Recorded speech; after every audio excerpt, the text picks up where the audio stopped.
Audi. Hello and welcome to the Big Travel Podcast. I'm Lisa Francesca Nand. Apologies for not having given you a new guest for a few weeks. I've been incredibly busy with the other side of my job, which is reporting on travel and in the news. I am a travel journalist and I do report on travel in the news. And well, it's been a crazy couple of days actually. So I just thought I'd give you an update about what's happening with the current travel situation here in the UK. I know some listeners aren't in the UK. The majority are. But we have listeners in about 166 countries around the world, which is nice. So hello to you all. And I hope this will be relevant to you as well. It will be a very short episode, but just giving you the general update and the feel of what's going on. So the government announced that they're adding Malta to the green list, and they're also adding Madeira, the Balearic Islands, and several UK overseas territories and Caribbean islands, including Barbados, to the green list and the green watch list.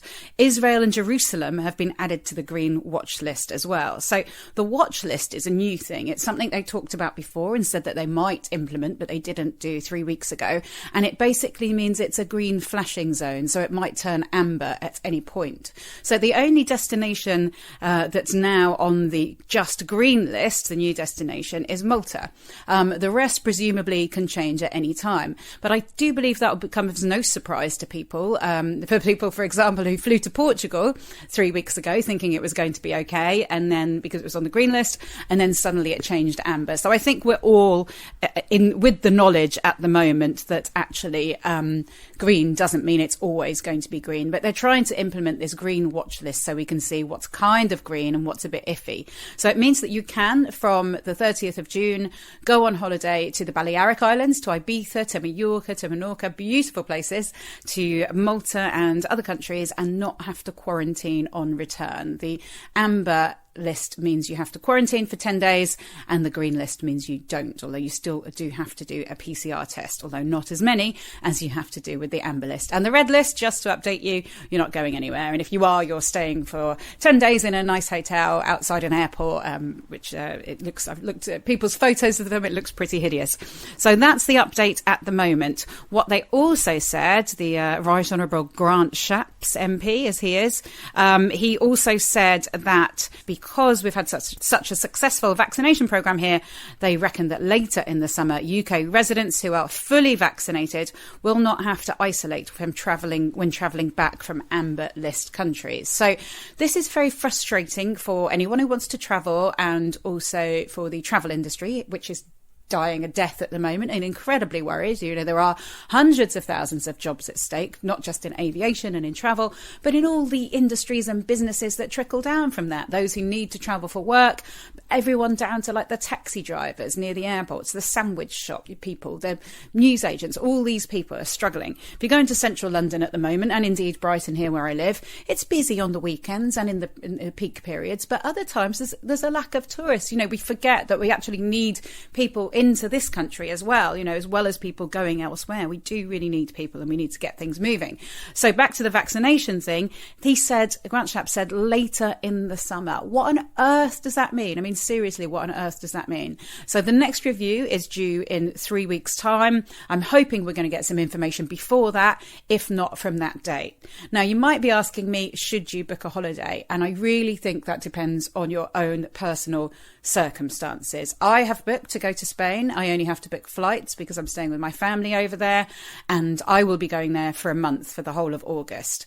I'm not going to worry about what happens when we get back because anything could change by then. And if I have to, I will isolate for 10 days because I'm going for a month, so it feels worth it to me. But not many people can take the chance of isolation like that. You know, we've got jobs to do. We've got kids to get to school. We've got time to book off work. It's very, very difficult for a lot of people to travel. And I am hearing anecdotally, certainly, that a lot of people are saying, well, you know what, I'm not even going to try and go abroad this year. However, I am also hearing from a lot of people that do want to go.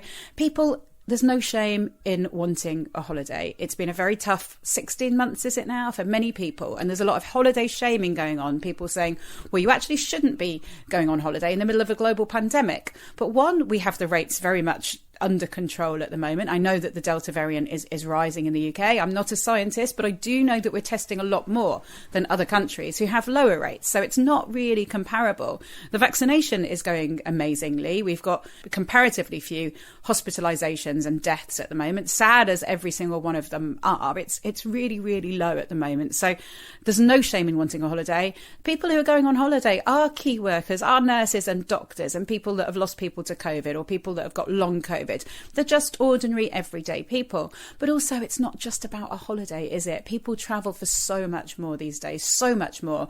Me personally, being separated from my friends and family in Spain, people separating from their grandchildren, kids, lovers, friends, family, all sorts of people going through these really difficult human times by being separated from people.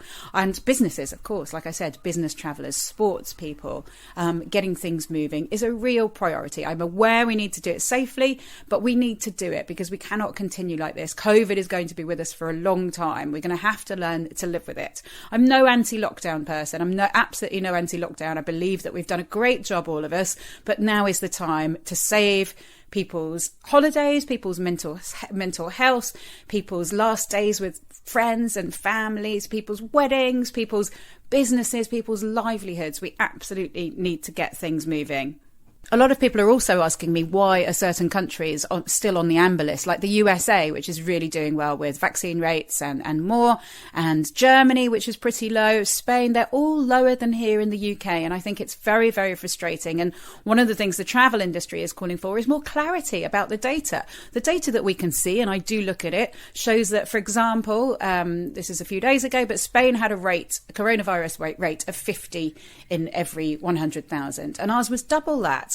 So what happens next, you might be asking me? Well, the previous travel updates took place on the 3rd of June and the 24th of June, and they're meant to be taking place every 3 weeks. So that means the next one will be on Thursday, the 15th of July. As with this one, we might get some leaked information beforehand. Leaked information doesn't always seem to be correct. I have no idea who's actually leaking it, but it doesn't always seem to be correct. But this time it did look like it is correct. So that's the next update, and let's see what happens then. I can be contacted if you have any questions. I'm on TV and radio all the time. You might see me talking about what's going on and trying to make sense of it. You can contact me. The best way is find me on Twitter. I'm at LFNand or at Big Travel Pod. I'm also on Instagram at LisaFrancesca_Nand and at the Big Travel Podcast. So let's keep our fingers crossed for some sort of positive travel move. I hope that the changes that have happened this week are enough to save summer for many people, and including the businesses, not just for our holidays, but we shall see. Thank you so much for being loyal listeners of the Big Travel Podcast. By the way, I have some incredible guests lined up. I know I've been a bit slack recently, but I do have a Hollywood star to interview in the next few weeks. So she will be my next guest. And I hope you enjoyed my little update and found it useful. And I will speak to you very soon. Hello, I'm Helen from FlixWatcher. And I'm Kobe, also from FlixWatcher, the Netflix review podcast you go to when you can't find anything to watch on Netflix. That's right. We are another podcast in the Strip Media family. So if you've struggled to find a film on Netflix, then we're the podcast for you. And we have guests from other podcasts, big and small, and they're the ones that actually choose the films that we then rate and review and talk about in our show. If you'd like to find out more about FlixWatcher or any of the other shows, visit www.strip.media to find out more.